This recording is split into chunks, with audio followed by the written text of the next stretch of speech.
ฮักแพงกับเพื่อนๆทีมงานวงหนึ่งและวงสองกับแอดมินพีทเดินทางไปฮอดงานศพของน้องแซมเป็นทีเรียบร้อยแล้วกับทักทายสวัสดี FC ทุกท่าน FC ทุกคนมาพบมาพอกับค่อยเจเบาลาวคลิปนี้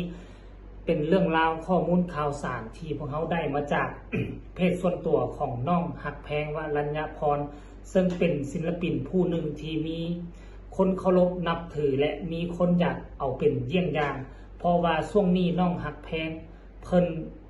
บ่ว่าจะทำสิ่งไหนก็ตามล้วนแล้วแต่อยู่ในสายตาและก็อยู่ในเคารพธรรมเนียมท่านผู้ชมเนาะดังที่พวกเขาเจ้าค่อยฮู้จักกันดีก็คือช่วงนี้อดีตทีมงานของสาวน้อยลำเพลินโซคนหนึ่งเนาะเป็นอดีตแดนเซอร์ซึ่งเพิ่นบ่สบายป่วยแล้วก็ลาลงจากสาวน้อยลำเพลินโซไปก็หลายเดือนเติบได้ปินได้ปัวและช่วงขณะที่ปินปัวอยู่โรงพยาบาลคือพวกเขาก็ได้เห็นข่าวตลอดคือน้องฮักแพงเป็นตัวตั้งตัวตีที่พยายามคนขวายระดมแล้วก็เปิดบริจาครับ เอาเงินจากบรรดาแฟนๆของตัวน้องฮักแพงเองแล้วก็บรรดาแฟนๆของเพื่อนๆที่อยู่ในวงสาวน้อยลำเพลินโซน้ำกันก็ได้เงินจำนวนหนึ่งแล้วก็ได้ส่งให้ไปช่วยเหลือตอนที่น้องแซมนอนโรงพยาบาลอยู่แต่ว่าผ่านไปบกี่เท่าไรวันก็ได้ยินข่าวให้ก็คือน้องแซมได้จากพวกเขาไปแล้วนะท่านผู้ชมเนาะ หลังจากนั้นน้องฮักแพงกับยังบ่ยอมแพ้มีการจัดไล่สดและก็เลื่อนจากมินิคอนเสิร์ตไล่สดของกลุ่มหมดคันไฟไปสากลและมาเฮ็ดการไล่สดเป็นเฉพาะกิจกับเพื่ออยากระดมทุนอยากระดมเงินอยากได้เงินส่วนหนึ่งไปช่วยทั้งครอบครัวของน้องแซมไปช่วยพ่อแม่ในการบริหารจัดการจัดงานชาปนกิจศพให้กับน้องแซมเป็นครั้งสุดท้ายนั่นเองทีแรกค่อยก็คิดว่าน้องฮักแพงจะไล่สดแล้วกันโอนเงินส่วนนี้ไปให้ทั้งครอบครัวแต่ที่ไหนได้น้องฮักแพงยังบ่พอเท่านั้นท่านผู้ชมอันนี้แหละเป็นจุดขายของน้องฮักแพงอีกจุดหนึ่งที่เฮ็ดให้บรรดา FC แฟนคลับต่างคนกับต่างติดอกติดใจในความดีเฮ็ดถึงจิตถึงใจน้องฮักแพงบ่แม่นว่าจะเฮ็ดแปะๆบางๆถ้าสิ่งใดที่น้องฮักแพงตัดสินใจเฮ็ดแล้วน้องจะเฮ็ดให้มันสุดความสามารถดังที่พวกเขาเจ้าค่อยเห็นเคสนี้เป็นเคสตัวอย่างตั้งแต่ตอนป่วยน้องฮักแพงก็ช่วยเหลือเนาะตั้งแต่ตอนเสียชีวิตก็มีการไล่สดคนขวยระดมทุน ระดมเงินจากพ่อแม่FC ไปช่วยเหลือและปัจจุบันนี้เงินห่วงนั่นนะที่พ่อแม่ FC ที่โอนมาให้มือวานนี่ในการไล่สดถ้าจำบ่ผิดเป็นมือวานนี่เนาะได้ประมาณ 18,150 กว่าคะแนนนั่นนะปัจจุบันนี้น้องฮักแพงได้ไปมอบถึงมือของแม่น้องแซมเป็นที่เรียบร้อยแล้วท่านผู้ชมเห็นบอก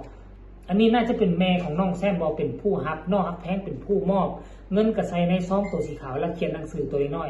บ่สามารถอ่านได้มันน้อยเกินไปนะมันทายไก่แน่และนอกจากนั้นบ่ฮู้ว่านี่เห็นกลุ่มของน้องฮักแพงและก็กลุ่มของบรรดากลุ่มแก้งของหมดคันไฟบ่ว่าจะเป็นทีมงานวงหนึ่งและก็วงสองมีการนางถ่ายรูปและที่เฮาสังเกตได้ก็คือทั้งหน้าของกลุ่มของน้องฮักแพงนี่นะมีทั้งพัดลมอยู่ในแก๊สนี่4หน่วย4เครื่องแล้วก็มีน้ำหลายแพ็คท่านผู้ชมหลายแพ็คเลยนี่นั่นหมายความว่าจังได๋อันนี้ก็จะแม่นกลุ่มของน้องฮักแพงเป็นผู้ซื้อคันบ่ซื้อบ่สามารถไปนั่งแล้วก็ถ่ายรูปได้ท่านผู้ชมนี่ก็คือนอกจากจะมอบเงินส่วนนั้นที่เงินไล่สดได้เป็นหมื่นกว่าแล้วหมื่นกว่าคะแนนก็ยังในควักเงินของตนเองนี่น่าจะเป็นเงินส่วนตัวของตนเองของกลุ่มนี่แหละนั่งอยู่ในนี่จักคนนี่1 2 3 4 5 6 7 8 9 10กว่าคนน่าจะเก็บผู้ละเล็กละน้อยแล้วก็โฮมเงินกันซื้อสิ่งของเรานี่เพราะมันมีความจำเป็นพัดลมก็ต้องจำเป็นต้องได้ใช้ผู้ที่นอนเฝ้าผู้ที่มางานก็ต้องได้ใช้พัดลมแล้วที่สิ่งที่สำคัญก็คือน้ำมีหลายแพ็คอันนี้คือความดีความจริงแล้วกลุ่มของน้องฮักแพงนี่นะเอาเงินที่ไล่สดเมื่อวานนี้ไปให้ก็น่าจะเพียงพอแล้วต่อกับความดีครอบครัวของไอ้แซมน้องแซมก็คงจะดีอกดีใจแล้วแต่ว่าเฮ็ดหลายไปกว่านั้นเติมก่อคือนี่ ได้ทั้งน้ำได้ทั้งพัดลมไปมอบให้และนอกจากนั้นยังได้ไปถ่ายรูปตื่มทานผู้ชมฮู้บ่ถ่ายรูปน้ำไผ่บุคคลนี้ถ้าเอ่ยชื่อนี่พวกเจ้าฮู้จักกันดีคือเป็นบุคคลที่ไปดูแลอุ๋งอิงตอนไปทัวร์คอนเสิร์ตเนาะไปทัวร์คอนเสิร์ตถ้าจำบ่ผิดคือตอนนั้นก็คือญี่ปุ่นเนาะคือแอดมินพีทนี่เป็นตัวตั้งตัวตีดูแลอุ๋งอิงอย่างบ่ขาดสายตาและมื้อนี้แอดมินพีทเพิ่นก็ได้ต่างหน้าทั้งวง1และก็วง2ต่างหน้าทีมงานผู้บริหารนะบอสโจซ่อนุชแล้วก็ทั้งวง1แล้วก็วง2ซึ่งเพิ่นบ่สามารถมาได้ก็มอบหมายให้แอดมินพีทนี่มาแต่ว่ามาด้วยกันหรือว่านัดกันมาก็บ่ฮู้แล้วบังเอิญมาเจอกันอยู่ในงานหรือบ่เพิ่นได้นำเอาพวงรีดเนาะภาษาไทยเอิ้นว่าพวงรีดซึ่งภาษาลาวเขาเอิ้นว่าพวงมาลาท่านผู้ชมพวงมาลาหรือพวงมาลัยน่าจะเป็นพวงมาลานะครับท่านผู้ชมเนาะไปมอบให้ซึ่งต่างหน้าทั้งวง1แล้วก็วง2แล้วก็ต่างหน้าทั้งบอสโจแล้วก็ซ่อนุชน้ำท่านผู้ชมเนาะแล้วบัดนี้ทั้งกลุ่มของน้องแพงก็ได้ไปยืนถ่ายเข้าโฮมเฟรมเนาะนำแอดมินพีทซึ่งมันเป็นภาพบรรยากาศที่บ่ค่อยจะเกิดขึ้นและบ่คิดบ่ฝันว่ามันจะเกิดขึ้นท่านผู้ชมเนาะ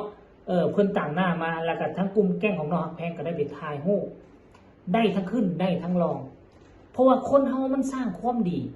ในเมื่อสร้างความดีแล้วสิ่งดีๆมันจะตามเข้ามาในชีวิตท่านผู้ชมแล้วหลังจากนั้น